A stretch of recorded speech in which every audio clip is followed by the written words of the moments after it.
bienvenidos al canal de podcast de la Fundación Rafael del Pino.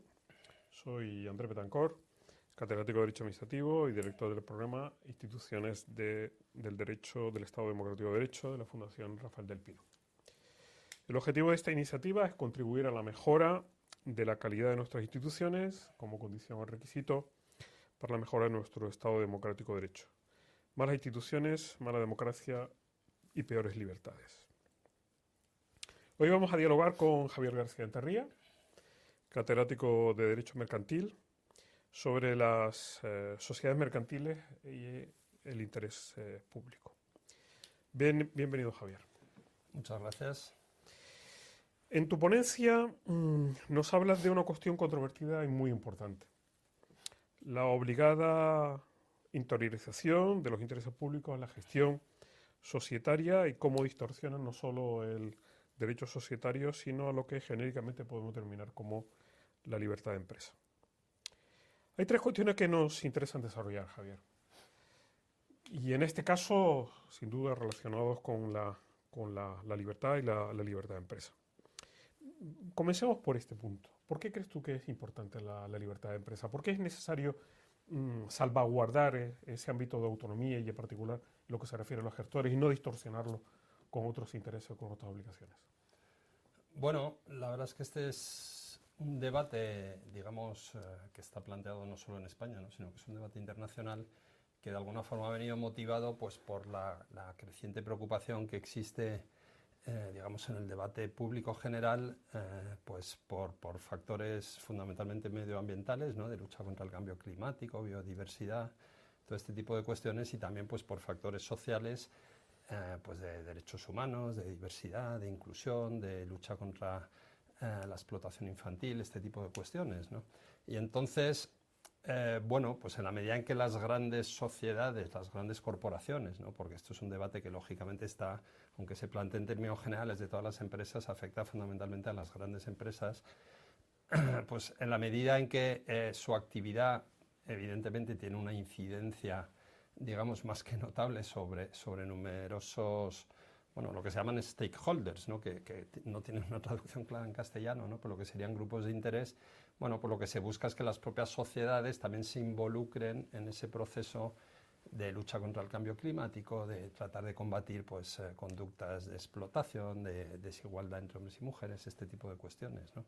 Lo que pasa es que es un debate que, claro, en la medida en que interfiere con lo que son las pautas tradicionales de gestión de las compañías mercantiles, ¿no?, es decir, que tradicionalmente siempre han estado orientadas, bueno, pues a maximizar, digamos, el interés de los accionistas, ¿no?, pues la verdad es que hay una serie de cuestiones, digamos, que permiten... Claro, porque ese es un tema, Javier, que es muy interesante. Y es, todo esto no está distorsionando lo que es una empresa, y en última instancia también está distorsionando lo que da sentido a la empresa, que es la propia libertad. Sí, al margen, o sea, esto se suele ilustrar con una frase que dio Milton Friedman, premio Nobel, ¿no?, que normalmente ha levantado bastante polémica, que dijo que la responsabilidad social de una empresa era obtener beneficios, ¿no?, y no cambiar la sociedad, ¿no? Pero es que yo creo que también que todo este debate al final, la verdad es que tiene un fuerte componente ideológico y yo creo que tiene escasa concreción práctica, ¿no?, porque incluso hoy en día, o digamos en los últimos años, ¿no?, cuando se supone que las empresas se gestionaban atendiendo predominantemente al interés de los accionistas, es evidente, es decir, que las grandes empresas, aunque solo sea pensando en su éxito a largo plazo y en la rentabilidad para los accionistas, no pueden, digamos, maltratar ni a los consumidores, ni a sus proveedores, ni a sus trabajadores, ni a las comunidades en que estén ubicadas, ¿no? Es decir, es evidente que las grandes compañías hoy en día, aunque no tengan ninguna obligación positiva de hacerlo, pues, repito, como propia fórmula para el éxito de la empresa, ¿no? Porque ahí está relacionado con otra cosa. Primero, me preocupa, en fin, y también entiendo que a ti te preocupa, es sentar el precedente, porque comienza por la propaganda y acaba convirtiéndose en una obligación de derecho positivo, ¿no? Y en segundo lugar, ¿hasta qué punto no estamos prácticamente convirtiendo a los gestores en una suerte de funcionarios públicos, ¿no? No, y además el problema, completamente de acuerdo, porque es que además los gestores, o sea, los administradores de las sociedades son gestores del dinero del patrimonio de los accionistas, ¿no? Por eso hay quien ha dicho que los administradores están haciendo un poco filantropía por delegación, ¿no? Es decir, Exacto. con dinero ajeno, ¿no? Exacto. Al margen de que luego hay otra cuestión, es decir, que es que los intereses públicos son muchísimos los que se ven afectados por la actividad de las grandes empresas y son muy variados, ¿no? Con lo cual, si confiamos a los administradores, y de hecho hay una propuesta directiva comunitaria que va en esa línea, ¿no? La labor de atender a la defensa de ese tipo de intereses, se les están dando unas facultades prácticamente discrecionales para tomar las decisiones que consideren oportunas y además en función de las propias preferencias personales de cada administrador, porque a lo mejor a uno le preocupa el cambio climático, a otro la explotación infantil en cadenas de suministro en Indonesia. Porque luego está la consecuencia de esto que tú estás diciendo, y es cómo se le puede exigir responsabilidades al gestor en atención a qué interesa lo que sirve. Claro. ¿Es un buen gestor desde la perspectiva de los intereses públicos o un buen gestor de la perspectiva de los intereses privados? Es decir, no se está dando como el precedente una suerte de funcionarización del gestor. Y luego la otra reflexión, Javier, que tú conoces perfectamente, ¿qué queda las administraciones públicas, el derecho? Es decir, las empresas se tienen que limitar a cumplir la ley, ¿no? Claro, es que a veces cuando uno, digamos, cuestiona este tipo de políticas, ¿no? Parece que está cuestionando los propios objetivos públicos. Evidentemente no es el caso, ¿no? Y esto que nos suene como excusación non petita, ¿no? Es evidente que el Estado debe proteger esos intereses públicos y adoptar medidas que obliguen a las empresas, es decir, pues a luchar contra el cambio climático, este tipo de cuestiones, ¿no? Pero lo que no se puede es confiar en los administradores que están gestionando dinero de los accionistas la facultad bueno, la obligación, repito, de acuerdo con esta directiva, esta propuesta directiva comunitaria, de atender a ese tipo de intereses, ¿no?